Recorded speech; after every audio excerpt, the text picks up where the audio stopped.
જય દ્વારકાધીશ ખેડૂત મિત્રો। તો અત્યારે આપણે માંડવીની અંદર ફુવારા હાલે છે, આપણે સવારના ફુવારા ફેરવીએ અને અત્યારે આપણે મિત્રો જોવા જઈએ ને તો આપણા કૂવાની અંદર એક આપણને સાપ જોવા મળ્યો। આપણે અત્યારે કારણ કે પાણીને ઉપડી જતા હોય એટલે કૂવામાં જોયું તો એક આપણને સાપ અંદર પડેલો જોવા મળ્યો। તો હવે આપણે એનો મિત્રો એનો જીવ બચાવવાનો છે, આપણે એને કોઈ પણ મારવો કે એવું કંઈ નથી। આપણે એને જીવ બચાવવો તો આપણે એને કઈ રીતના કાઢીએ કૂવાની અંદરથી, તો આપણા એક મિત્ર જ છે કલ્પેશભાઈ ડાંગર કરીને।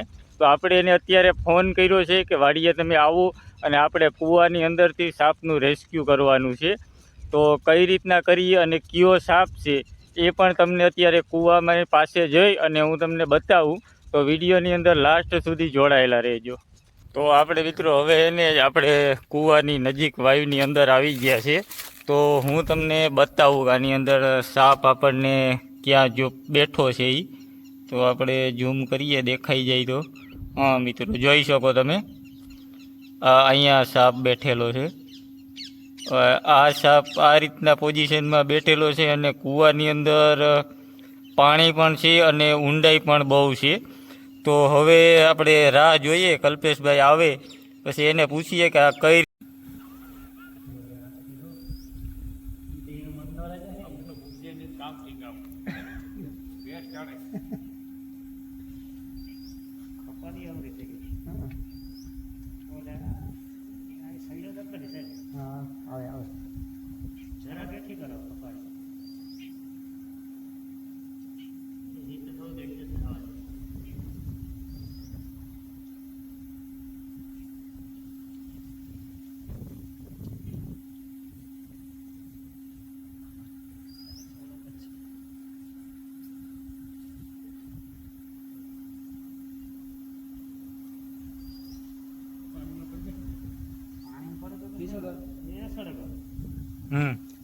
खाई लियो पूरी ठीक है उमरी सर गया है तो नहीं पड़े धीमे धीमे पानी आ वायर ले तो आ ले नाड़ा नाड़ा पानी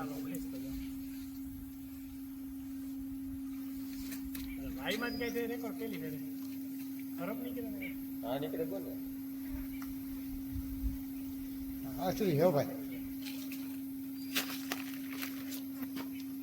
ખેતતા લ્યો નાણો હું તો કરીશ તમને બસ પાટલું ભરાઈ દઈએ સમીર મારું દેવાથી એકનું આપણું ભરાય ધીરે ધીરે ધીરે ધીરે ધીરે આવે જો આથી ભરી દેજો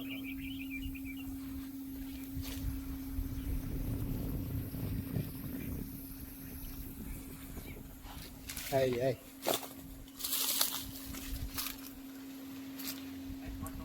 આપણે કૂવાની અંદરથી કાઢી લીધો, કલ્પેશભાઈ પણ આવી ગયા છે અને જુઓ તમે આપણે કઈ રીતના આ રીતના ખપારીથી બારોબાર કાઢ્યો છે। તો કલ્પેશભાઈ શું કહે કયો નાગ છે થોડીક માહિતી આપો આના વિશે। નાગ છે હા ગુજરાતીમાં નાગ, અંગ્રેજીમાં કુબરા કહેવાય। સાયન્ટિફિક વૈજ્ઞાનિક નામ જોઈએ તો નાજા નાજા છે। ગુજરાતમાં જોવા મળતા 4 જે મુખ્ય ઝેરી સાપો છે એમાંનો એક સાપ છે। બરાબર ભરતભાઈ અત્યારે એકદમ ગુસ્સામાં છે અને સાપ છે ને એવું હોય કે કરડતા પહેલા કે વટકું ભરતા પહેલા ચેતવે। તો આ અત્યારે છે ને આપણને ચેતવે છે કે મારી નજીક ના આવતા નકર હું બટકો ભરી લઈશ। નાગનું લાક્ષણિકતા એ છે, નાગ સાપોનો રાજા કહેવાય અને એ હંમેશા ફેણ કરી અને ચેતવે કે મારાથી દૂર રહેજો નકર હું તમને છે ને બાઇટ કરી લઈશ। બસ આપણે સાવચેતી પૂર્વક આને બોક્સમાં કે ગમે આપણે થેલીમાં ભરી લઈએ, મુક્ત વાતાવરણમાં આને મૂકી દઈએ।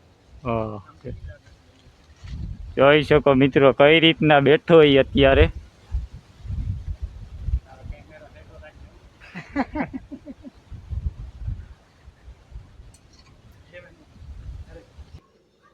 મિત્રો તમે સાંભળી શકો છો એનો અવાજ, જે શ્વાસોશ્વાસની પ્રક્રિયા લઈ અને આપણને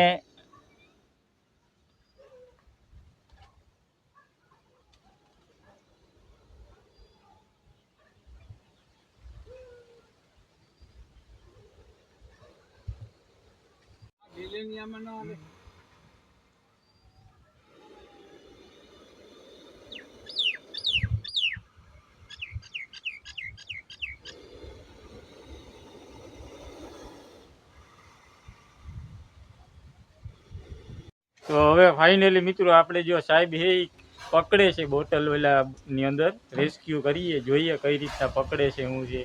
તમે આને જોઈ શકો મિત્રો કેટલો અત્યારે આ ખારો થઈ ગયો છે, એટલે આનાથી તો સેટું જ રહેવાય અત્યારે.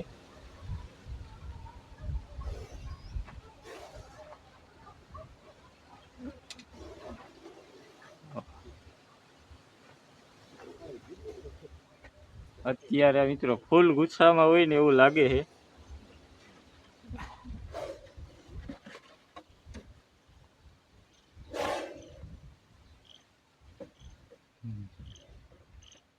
ફાઇનલી રેસ્ક્યુ થઈ ગયું છે.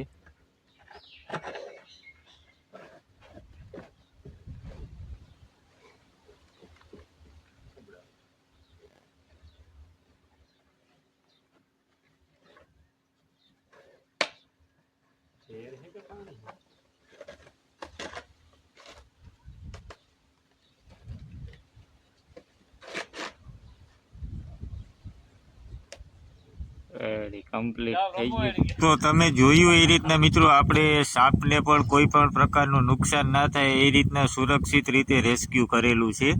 તો કલ્પેશભાઈએ પણ એક યુટ્યુબ ચેનલ બનાવી છે જેનું નામ છે ડીકોડ નેચર વિથ કેડી. તો એની લિંક હું તમને ડિસ્ક્રિપ્શનમાં આપી દઈશ, તો એમાંથી તમે ચેનલને સબસ્ક્રાઈબ કરજો.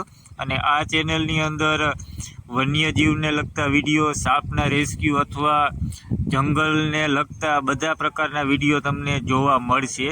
તો એક વખત ચેનલની અંદર જરૂરથી વિઝિટ કરજો, વિડીયો જોજો. મજા આવે તો ચેનલને સબસ્ક્રાઈબ કરી અને અન્ય ગ્રુપમાં શેર